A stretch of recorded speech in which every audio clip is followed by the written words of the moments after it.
ଦୁଃଖର ଉତ୍ସବ। ଲେଖକ ଶ୍ରୀ ବିଭୂତି ପଟ୍ଟନାୟକ। ସୂର୍ଯ୍ୟ ଉଠିବା ପୂର୍ବରୁ ରାତିର ପତଳା ଅନ୍ଧକାର ଫର୍ଚ୍ଚା ହୋଇ ଆସିବା ଆଗରୁ ସେ ଧୋବ ଫରଫର ସୁନ୍ଦରୀ ଝିଅଟି ସ୍ୱର ସାଧନା କରେ। ଆଉ ତାର କଣ୍ଠସ୍ୱର ଶୁଣି ନିଦ ଭାଙ୍ଗେ ଶ୍ୟାମର। ସେ ଝରକା ବାଟେ ମୁଗ୍ଧ ଦୃଷ୍ଟିରେ ଚାହିଁ ଦେଖେ କଣ୍ଠସ୍ୱରର ପର୍ଦ୍ଦାକୁ ତଳ ଉପର କରି ଆ ଆ ହେଉଛି କଣ୍ଟ୍ରାକ୍ଟର ବାବୁଙ୍କ ସେଇ ସୁନ୍ଦରୀ ଗୋରୀ ଝିଅ ଦୁଇ ମହଲାର ବାଲକୋନି ଉପରେ। ଆଉ ସକାଳର ଖରା କ୍ରମଶଃ ପୂର୍ବ ଦିଗରୁ ଫିଟି ଫିଟି ଆସୁଛି। ସକାଳର କମଳା ରଙ୍ଗର ଖରା ଝିଅଟି ମୁହଁ ଉପରେ ଝଲମଲ ହୁଏ ଆଉ ଶ୍ୟାମ ବାପାଙ୍କ ଗର୍ଜନ ଶୁଣେ। ତତେ ପରା କହିଥିଲି ରାତିରୁ ଉଠି ପାଠ ପଢିବୁ, ପରୀକ୍ଷା କେତେ ଦିନ ରହିଲା? ପ୍ରତିଦିନ ଶୋଇବା ଆଗରୁ ରାତିରୁ ଉଠି ପଢିବାକୁ ବାପା ଶ୍ୟାମକୁ ତ୍ୟାଗ କରି ଦିଅନ୍ତି। ପାହାନ୍ତାରୁ ପଢିଲେ କୁଆଡେ ପାଠ ବେଶୀ ମନେ ରୁହେ, କିନ୍ତୁ ଶ୍ୟାମର ନିଦ ଭାରି ବହଳିଆ, ସହଜରେ ଭାଙ୍ଗେ ନାହିଁ। କେବେ କେବେ ବାପା ତାକୁ ରାତି ଥାଇ ଉଠାଇ ଦେଲେ ବି ସେ ବହି ଖୋଲି ବସି ଘୁମାଏ। ପାଠରେ ମୋଟେ ମନ ଲାଗେ ନାହିଁ, କିନ୍ତୁ ଏଇ ଝିଅଟାର ଆ କଣ୍ଠସ୍ୱର ଶୁଣିଲେ ତାର ନିଦ ଭାଙ୍ଗିଯାଏ। ସେ ଝରକା ଖୋଲି ବାଲକୋନି ଉପରକୁ ଚାହେଁ। ଚାରି ଭଉଣୀରେ ଗୋଟିଏ ପୁଅ ବୋଲି ଶ୍ୟାମ ଉପରେ ବାପା ବୋଉଙ୍କର ଦୃଷ୍ଟି ଟିକେ ବେଶୀ ଗଭୀର। ସେ ଭଲ ପାଠ ପଢିଲେ, ଭଲ ଚାକିରି କଲେ ସେମାନଙ୍କର ଦୁଃଖ ଯିବ, ଏମିତି ଏକ ଧାରଣା ବାପା ବୋଉଙ୍କ ମନରେ ବଦ୍ଧମୂଳ। ଶ୍ୟାମ ସେମାନଙ୍କର ସେ ଧାରଣା ବଦଳାଇବାକୁ ଚାହେଁ ନାହିଁ। ଭୁଲ ହେଉ କି ଠିକ ହେଉ, ପରିବାରର ସେଇ ଧାରଣାରୁ ସେ ଯଦି କିଛି ଅଧିକା ସୁବିଧା ସୁଯୋଗ ଉଠାଇ ନେଇ ପାରିଲା, କ୍ଷତି କ'ଣ?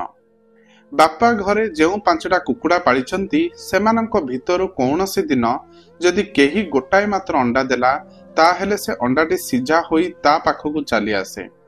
ଅନ୍ୟ ସାନ ବଡ଼ 4 ଭଉଣୀ ତାର ସେ ସୌଭାଗ୍ୟ ଦେଖି ମନେ ମନେ ରାଗରେ ଦାନ୍ତ କଡ଼ମଡ଼ କରନ୍ତି, କିନ୍ତୁ ବାପା ବୋଉଙ୍କ ଭୟରେ ତା ଅଣ୍ଡା ସିଝାରୁ ଜୋର କରି ଭାଗ ବସାଇବାକୁ ଚେଷ୍ଟା କରନ୍ତି ନାହିଁ।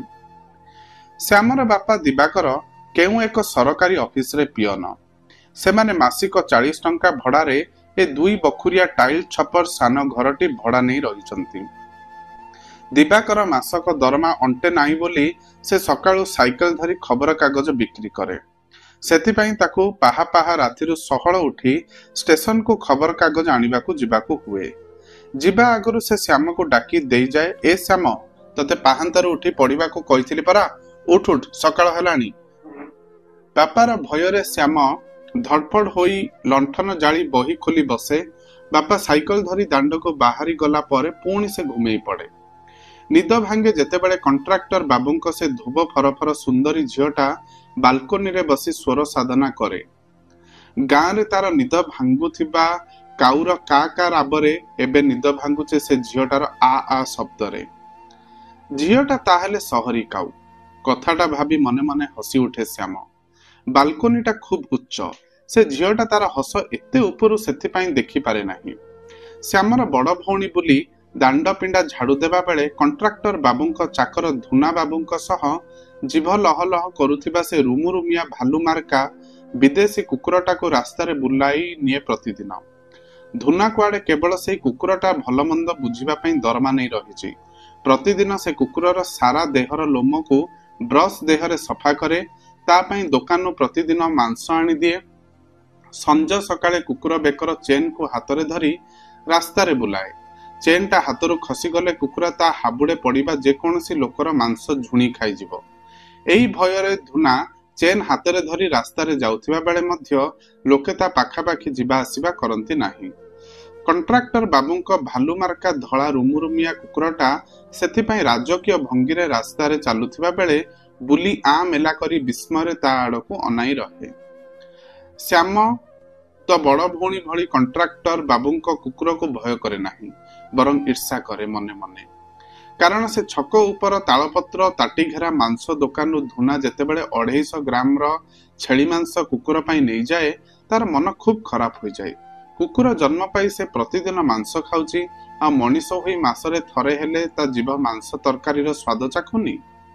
ସେଦିନ କୁକୁରକୁ ରାସ୍ତାରେ ବୁଲାଇ ଦେବା ନେଲା ବେଳେ ବୁଲିକୁ ଦେଖି ଧୁନା କହିଲା, ଆଲୋ ବୁଲି, ତୋ ବାପା 2 ଦିନ ହେଲା ବାବୁଙ୍କୁ ଇଂଲିଶ ଖବର କାଗଜ ଦେଉନି କାହିଁକି? ବୁଲି ଉତ୍ତର ଦେଲା, ବାପାକୁ 2 ଦିନ ହେଲା ଜ୍ୱର, ବିଛଣାରେ ପଡି ରହିଛି, କାଗଜ ଆଣିବାକୁ ଯାଇପାରୁନି। କି ଆଶ୍ଚର୍ଯ୍ୟ କଥା, ତୋ ବାପାକୁ ଜ୍ୱର ହୋଇଛି ବୋଲି ଆମ ବାବୁ ଦେଶ ବିଦେଶର ଖବର ଜାଣିବେ ନାହିଁ? ତୁ ଜାଣୁ, ବାବୁ ସକାଳ ଚାହା ପିଇଲା ବେଳେ ଖବର କାଗଜ ନ ପଢିଲେ ତାଙ୍କୁ ଚାହା ପିତା ପିତା ଲାଗେ। ମତେ ସେଥିପାଇଁ ସକାଳୁ ଷ୍ଟେସନ ଯାଇ କାଗଜ କିଣି ଆଣିବାକୁ ହେଉଛି। ଧୁନା ଖୁବ୍ ବିରକ୍ତ ହୋଇ ମନ୍ତବ୍ୟ କଲା। କିଛି ସମୟ ପରେ ପୁଣି କଣ୍ଠ ନରମ କରି ପଚାରିଲା, ଆଚ୍ଛା, ବାପାକୁ ଜ୍ୱର ହୋଇଛି, କେଉଁ ଡାକ୍ତର ଦେଖୁଛି? ବୋଲି ମନ ଦୁଃଖ କରି କହିଲା, ରାମବାବୁ ଡାକ୍ତର ହୋମିଓପାଥି ଔଷଧ ଦେଉଛନ୍ତି। ଧୁନା ଫିକ୍ କିନା ହସିଦେଲା, କହିଲା, ହେ, ରାମବାବୁ ଗୋଟାଏ ଡାକ୍ତର ଆଉ ହୋମିଓପାଥି ଗୋଟାଏ ଔଷଧ, ଏଥିରେ ଜ୍ୱର ଭଲ ହୁଏ? ମେଡିସିନ ଆଣି ଦିଅ, ମେଡିସିନ। ରୁମରୁମିଆ ଧଳା କୁକୁରଟା ଆଗକୁ ଟାଣି ନେଲା।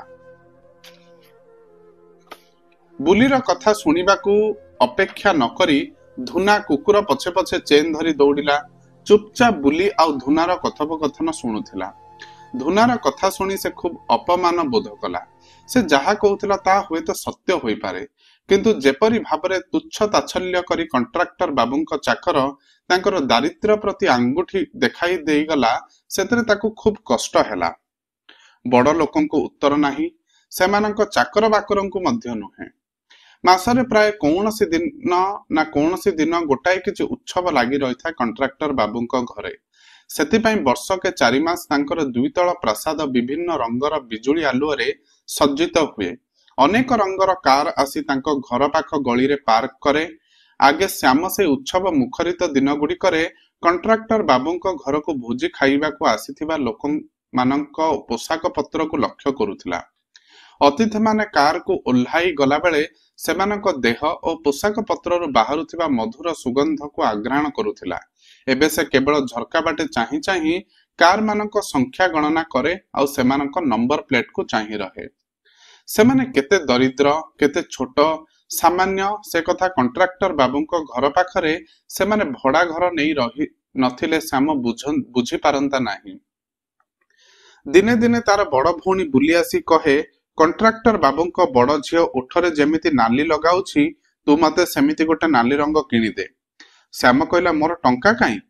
ତୁ ଓଠରେ ରଙ୍ଗ ଲଗାଇବୁ ତ ବାପାଙ୍କୁ କହ। ସାନ ଭାଇର କଥା ଶୁଣି ବୁଲି ଖୁବ୍ ନରମ କରି ହସିଲା, କହିଲା, ଜାଣୁ, ବାପା କହୁଛି ତୁ ପାଠ ପଢିଲେ ଖୁବ୍ ବଡ ଲୋକ ହେବୁ, ଆମକୁ ସବୁ ଜିନିଷ କିଣିଦବୁ। ତୁ ଚଞ୍ଚଳ ପାଠ ପଢି ବଡ ଲୋକ ହେଉନୁ କାହିଁକି? ଶ୍ୟାମ ମନରେ ବଡ ଭଉଣୀର ସେଇ କଥା ଅନେକ ଦିନ ଧରି ଭଉଁରୀ ଖେଳିଲା। ସେ ଜାଣେ, ପାଠ ପଢିଲେ ମଧ୍ୟ ସେ କୌଣସି ଦିନ ବଡ ଲୋକ ହେବ ନାହିଁ। ବଡ ଲୋକ ହେବା ଏଡେ ସହଜ ନୁହେଁ।